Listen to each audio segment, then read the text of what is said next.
فاغفر لي فإنه لا يغفر الذنوب إلا أنت سبحان الله عدد خلقه سبحان الله رضا نفسه سبحان الله زينة عرشه سبحان الله مداد كلماته سبحان الله عدد خلقه سبحان الله رضا نفسه سبحان الله زينة عرشه سبحان الله مداد كلماته سبحان الله عدد خلقه سبحان الله رضا نفسه سبحان الله زينة عرشه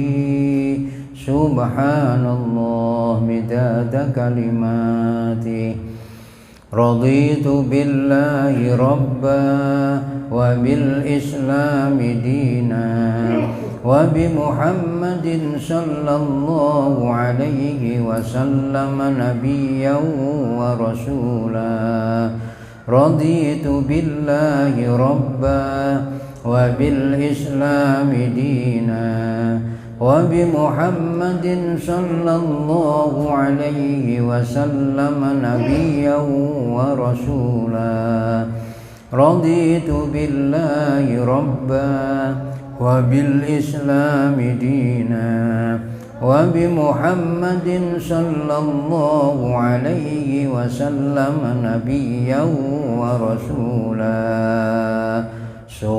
سبحان الله والحمد لله ولا إله إلا الله والله أكبر أستغفر الله سبحان الله والحمد لله ولا إله إلا الله والله أكبر أستغفر الله سبحان الله والحمد لله ولا إله إلا الله والله أكبر أستغفر الله لا حول ولا قوة إلا بالله العلي العظيم الحمد لله. بسم الله الرحمن الرحيم. Assalamualaikum warahmatullahi wabarakatuh. Alhamdulillah, alhamdulillahilladzi bi nikmatihi tatimmus sholihah. Asyhadu an la ilaha illallah wahdahu la syarikalah wa asyhadu anna Muhammadan abduhu wa rasuluhu la nabiyya ba'dah. Qala Allah subhanahu wa ta'ala fi kitabihir rahmah. A'udzu billahi minasy syaithanir rajim. Ya ayyuhan nasu inna khalaqnakum min zakarin wa unsa wa ja'alnakum syu'uban wa qabaila lita'arafu inna akramakum indallahi atqakum ila akhiri ayah. Shadaqallahul azim. Wa qala an-nabiyyu sallallahu alaihi wasallam atani atin min rabbi fa akhbaroni annahu man mata min ummati la yusyriku billahi syai'an dakhalal jannah.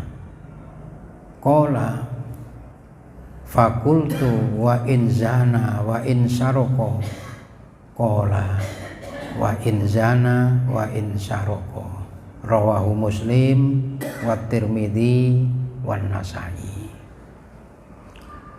Jamaah sekalian yang dimuliakan oleh Allah Subhanahu wa taala, pertama kita bersyukur bahwasanya dalam menjalani kehidupan kita masing-masing atas karunia Allah ini kita bisa untuk menggunakan dalam rangka beribadah kepada Allah Subhanahu wa taala. Mudah-mudahan amal ibadah kita semuanya diterima, diridhoi, diberkahi oleh Allah Subhanahu wa taala, menjadi sebabnya dosa-dosa kita semuanya diampuni oleh Allah Subhanahu wa taala.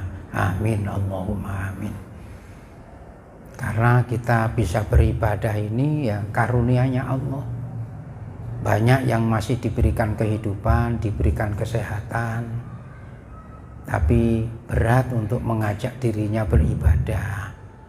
Nah, kita bersyukur, alhamdulillah, mudah-mudahan kita senantiasa diberikan oleh Allah keringanan, diberikan oleh Allah kemudahan, diberikan oleh Allah hidayah, sehingga perjalanan hidup kita ini betul-betul bisa kita isi dengan beribadah.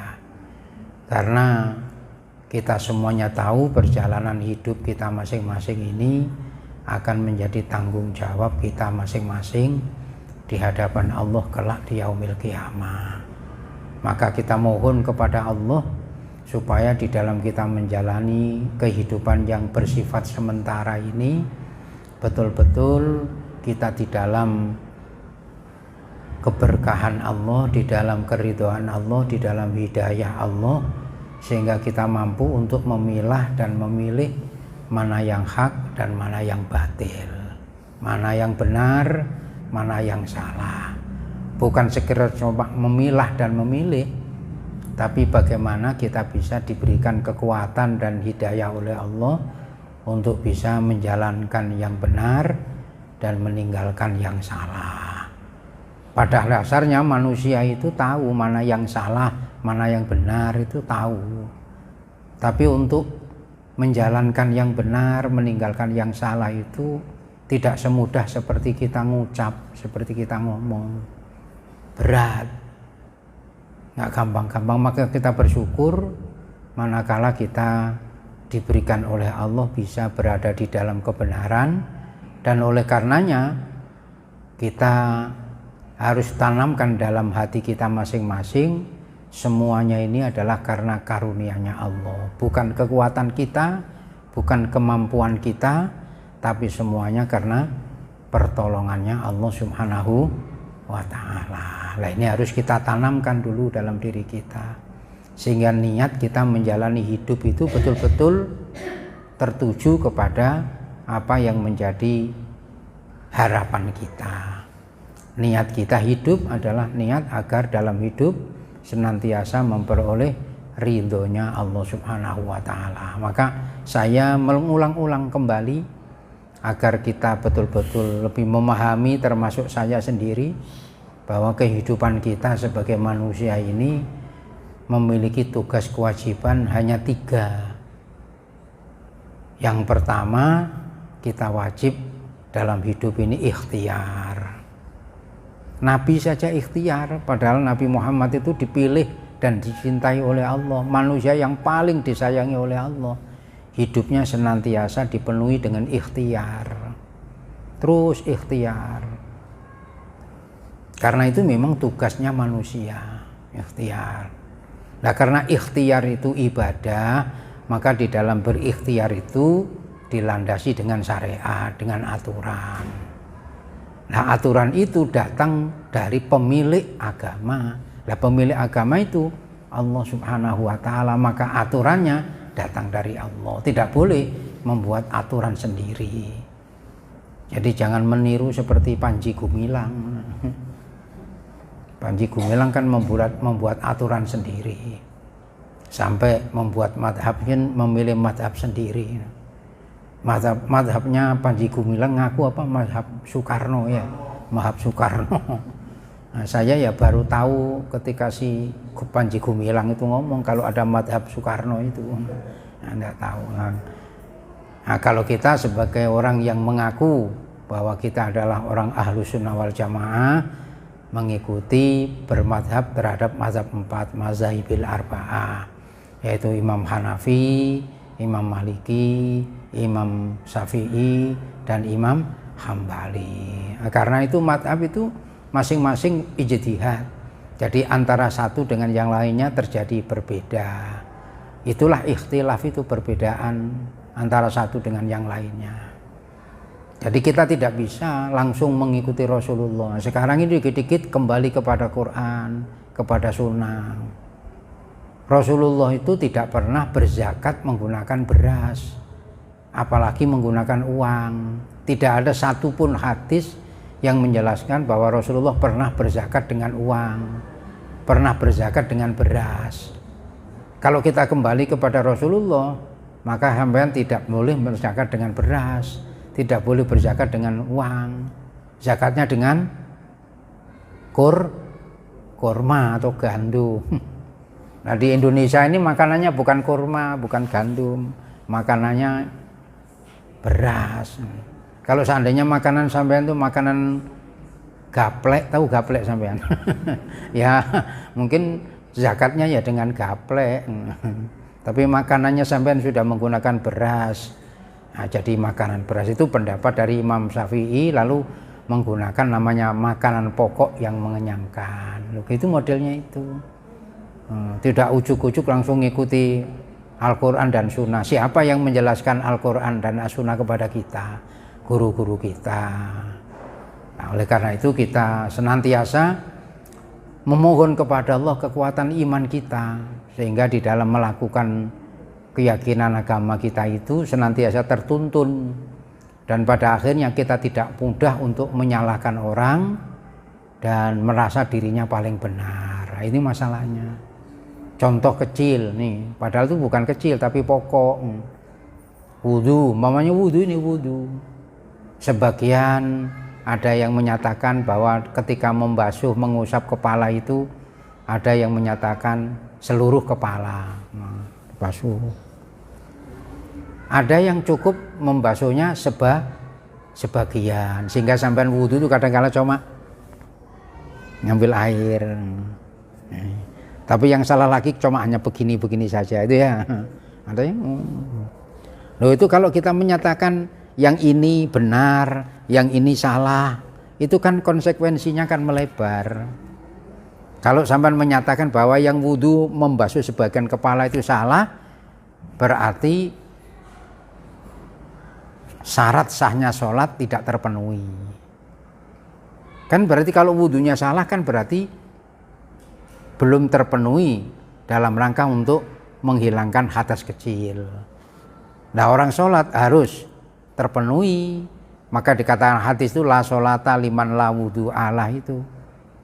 Tidak sah sholat seseorang kalau tidak ada wudu baginya. Nah, kalau wudunya sudah dianggap salah, akibatnya kalau kita bermakmum terhadap orang yang wudunya cuma mengusap kepalanya sebelah, berarti otomatis makmum kita tidak sah, karena imamnya sudah tidak sah. Kenapa tidak sah? Wudunya sudah tidak sah.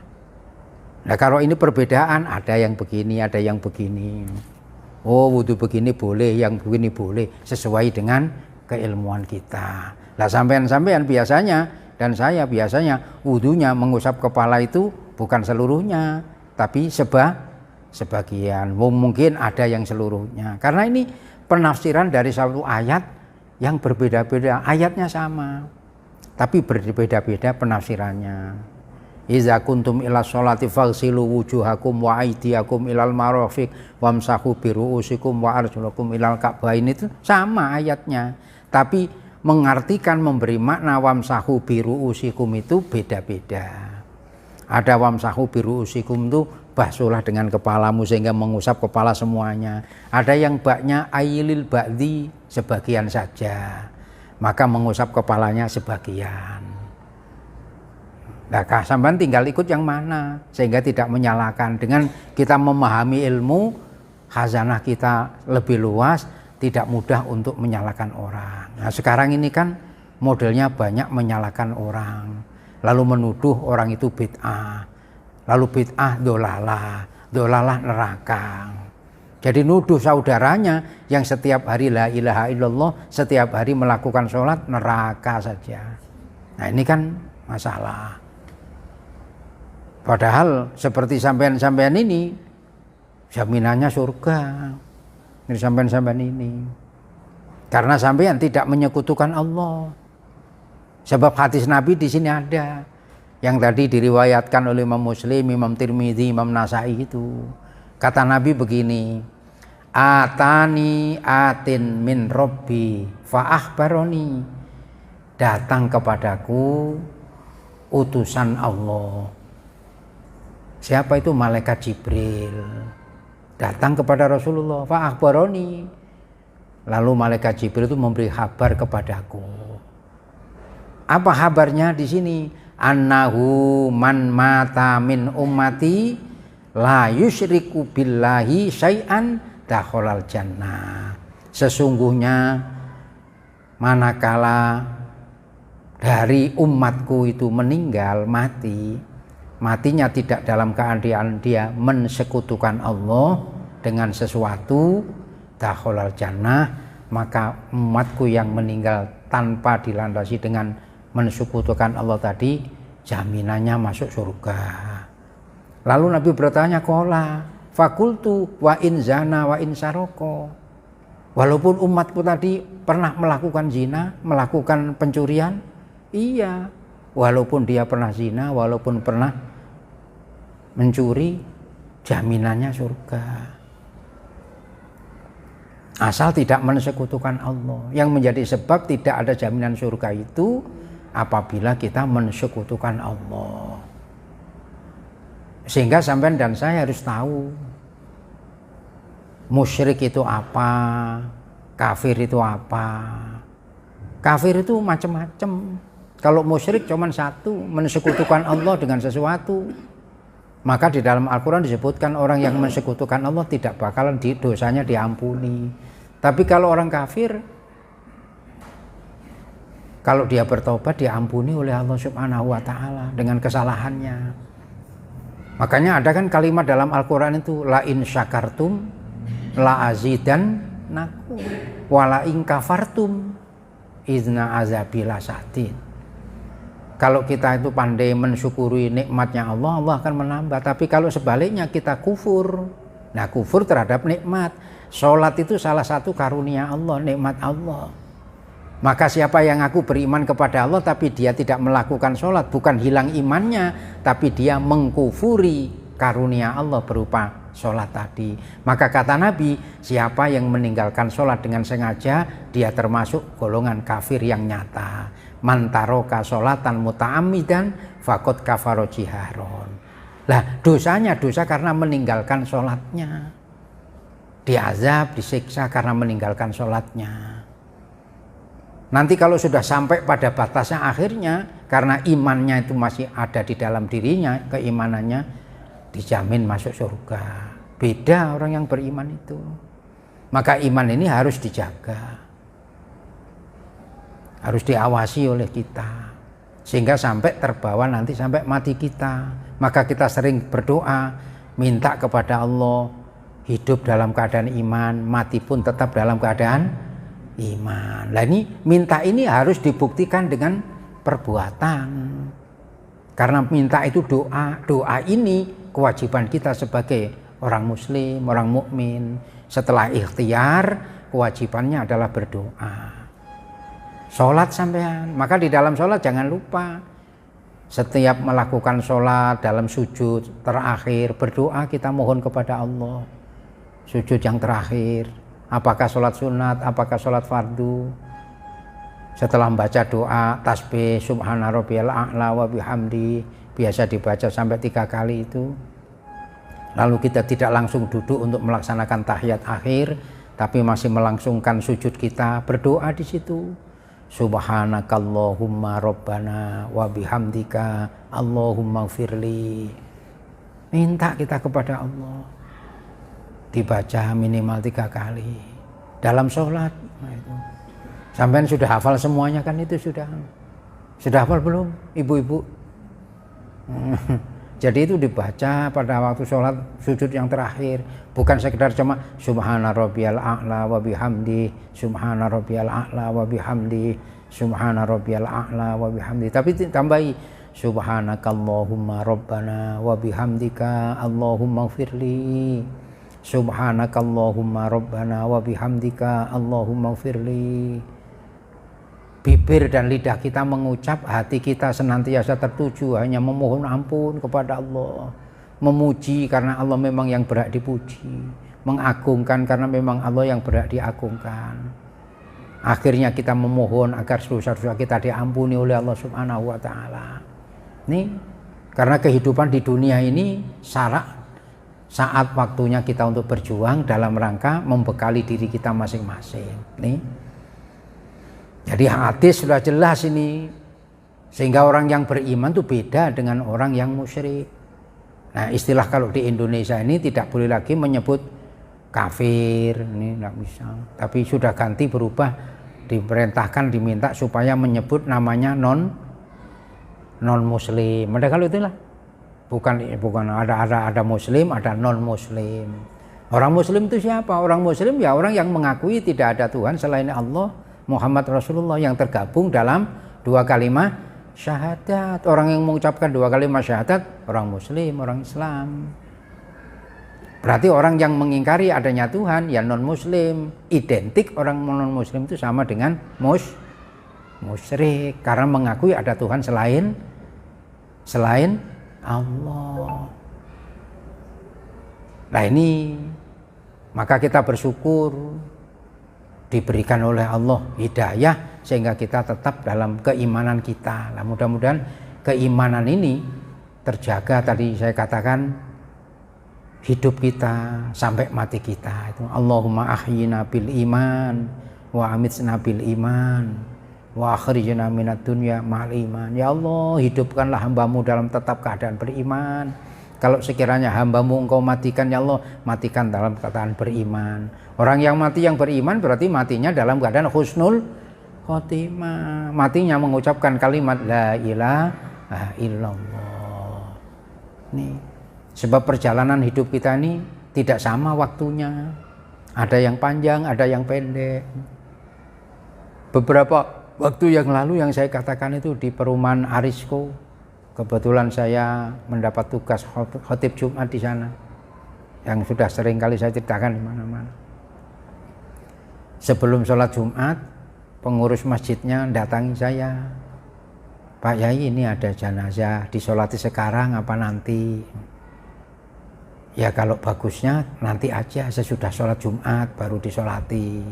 Kalau sekarang disolati kan orangnya juga belum banyak, terus kedua lagi nanti juga tidak mungkin mayatnya langsung diangkat, kan ditinggal juga karena orang melakukan sholat Jumat. Bagusnya sesudah sholat Jumat. Ya. Terus saya tanya, sakit apa beliau? Dijawab kanker getah bening.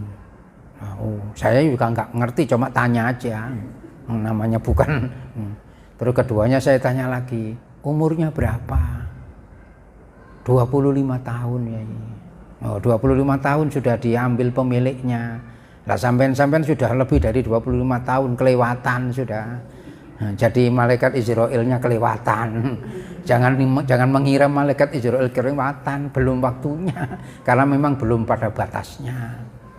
Yang saya katakan ini sebagai sebuah pemikiran kita bersama, 25 tahun perjalanan hidupnya saya sudah dibatasi, sudah diputus oleh Allah. Lah kita yang diberi umur ini yang banyak ini lalu bertanya, umurku ini aku gunakan untuk apa? Itu maksud saya. Sehingga bukan karena bangga dalam umur, tapi bagaimana kita bisa memanfaatkan umur. Karena 25 tahun itu menurut fikih itu yang menjadi tanggung jawabnya bukan 25 tahun itu semuanya, yakni ketika dia dalam keadaan mukallaf. Apa mukallaf itu? Baligh, berakal sehat. Kewajiban secara fikih orang laki-laki balighnya mungkin 15 tahun. Dia sudah 15 tahun, akal sehat, wajib bertanggung jawab hukum. Tapi dia 25 tahun tapi akalnya nggak sehat, nggak wajib untuk menjalankan hukum, terbebani hukum. Jadi kalau saya dan sampean itu kepingin bebas tidak menjalani hukum, ya itu tadi kira-kira masuk yang akalnya yang umpamanya begitu. Yang itu aja bahwa diobatkan di pojok sana itu. Nah, kita alhamdulillah diberi akal sehat. Nah, sekarang diberi akal sehat, ngaku jadi orang muslim, jadi orang mukmin, ngaku sebagai hambanya Allah, tapi mengingkari perintahnya Allah. Itulah namanya kafir. Maka Nabi mengatakan itu. Malah ada hadis lain mengatakan perjanjianku dengan umatku adalah dengan sholat. Itu. Kalau kita ngaku sebagai umatnya Rasulullah, ya selalu menjaga sholat. Maka di dalam sholat itu senantiasa kita pasti melakukan perbuatan yang namanya sholawat, membaca sholawat. Sehingga sholawat itu masuk dalam rukun qauli di dalam sholat. Dalam sholat itu kan ada 3 rukun toh. Dalam sholat itu sama melakukan sholat itu ada 3 rukun. Dari 13 rukun atau 17 rukun itu terbagi menjadi 3. Ada yang namanya rukun kolbi, ada yang namanya rukun qauli, ada yang namanya rukun fi'li. Rukun kolbi itu hati. Apa itu? Niat kita. Niat itu rukun kolbi. Keberadaannya di dalam hati, bukan usolli fardul maghrib itu niat kita, tidak, itu hanya lafadz niat. Niatnya nyengajanya di dalam hati, tidak didengar oleh siapapun kecuali Allah dan dirinya sendiri. Itu niat kolbi, rukun kolbi. Lalu rukun qauli, ucapan takbir, takbiratul ihram itu Allahu Akbar. Jadi nggak boleh sholat itu nggak ada ucapan. Sekarang ini banyak anak-anak sholat yang tidak ada ucapannya. Padahal secara istilah sholat itu ucapan dan perbuatan yang diawali dengan takbiratul ihram, diakhiri dengan salam, terpenuhi syarat dan rukunnya. Jadi Allahu Akbar yang pertama ini harus ada ucapan. Kalau sudah nanti berikutnya nggak usah pakai ucapan, tidak apa-apa. Tidak baca Sami Allahu liman hamidah juga nggak apa-apa, sah saja. Yang tidak sah itu apabila tidak membaca Allahu Akbar. Itu yang namanya takbiratul ihram. Kalau setelah takbir mau ruku Allahu Akbar, tidak usah Allahu Akbar, diam saja tidak apa-apa. Yang penting rukuknya yang benar. Karena yang menjadi rukun fi'linya rukuknya itu. Rukun qaulinya sudah yakni takbir itu. Nah, setelah pada berdiri ini rukun qaulinya membaca Fatihah. Maka seringkali dikatakan karena membaca Fatihah itu termasuk bagian rukun sholat, harus mengupayakan bagaimana membenari bacaan Fatihah, kan begitu itu. Sehingga bagaimana hurufnya, makhorijul hurufnya itu dibenahi. Alhamdulillah, gak boleh bergetar di dadanya. Alhamdulillah, alhamdulillah, itu kan banyak orang baca alhamdulillah. Itu, lah ini tidak boleh, harus bunyi ha itu di mana, ha itu. Alhamdulillahi Rabbil Alamin. Ini harus, karena itu bagian daripada rukun. Sehingga berupaya. Tapi kalau memang bisanya sudah begitu, lidahnya sudah begitu, ya sudah, nggak usah pakai di neko-nekoi. Sampean kalau berangkat mungkin ke Palaran di sini, atau kalau ke Jawa sampai daerah Ngapak sana itu kalau mencari di sana itu yang baca Siratal ladzina an'amta alaihim nggak ketemu. Di sana orang Ngapak sana itu kalau bicara Siratal ladzina ngamta alaihim, itu ngamta alaihim. Karena di sana tidak mengenal huruf Arab itu, huruf hijaiyah dulu tak punyanya huruf Jawa. Lah huruf Jawa itu ada 20, sementara huruf hijaiyah itu ada 29 sampai 30. Kan sudah beda selisihnya. Kalau huruf hijaiyah itu mulai dari alif, ba, ta, sa, jim, ha, kho, dal, zal, ro, za, sin, shin, sod, dot, to, zo, ain, ghin, fa, kof, kaf, lam, mim, nun, waw, ha, lam alif, hamzah, ya. Berapa sama hitung itu 29. Sementara huruf Jawa itu cuma 20. Ho, no, co, ro, ko, do, to, so, wo, lo, po, do, jo, yo, nyo, monggo, bo, to, ngo, lo, 20. Orang Jawa mana bisa menyamai dengan yang Arab itu. Maka alhamdulillahirabbil alamin. Nah, terus sampean sholat di situ, wah salah, lidahnya sudah begitu. Nah, jadi harus ketahui aja. Lah ini modelnya. Maka sampai Nabi ini mengatakan itu, orang yang mensekutukan Allah, umatnya yang mati tapi tidak mensekutukan Allah, dijamin masuk surga.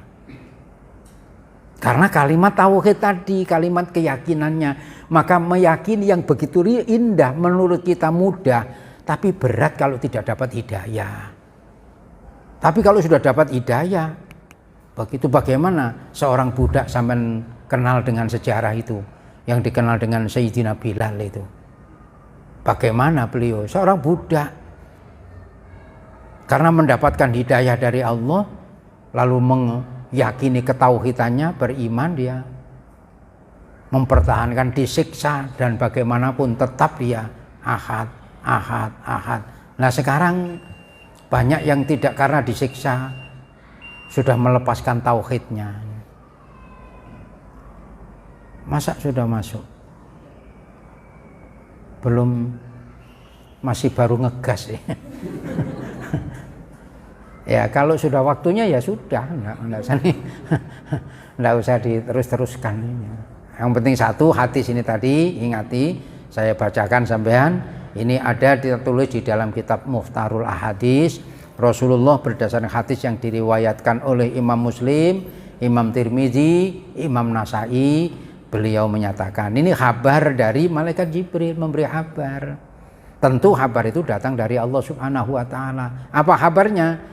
Sesungguhnya siapa di antara umatmu yang meninggal dalam keadaan tidak mensekutukan Allah, dijamin masuk surga. Walaupun bukan berarti Islam membolehkan zina, bukan berarti Islam membolehkan mencuri, tidak. Walaupun dia sudah melakukan perbuatan tapi bertobat, memohon ampun kepada Allah, Allah menjaminnya. Tentu ya dibersihkan dulu.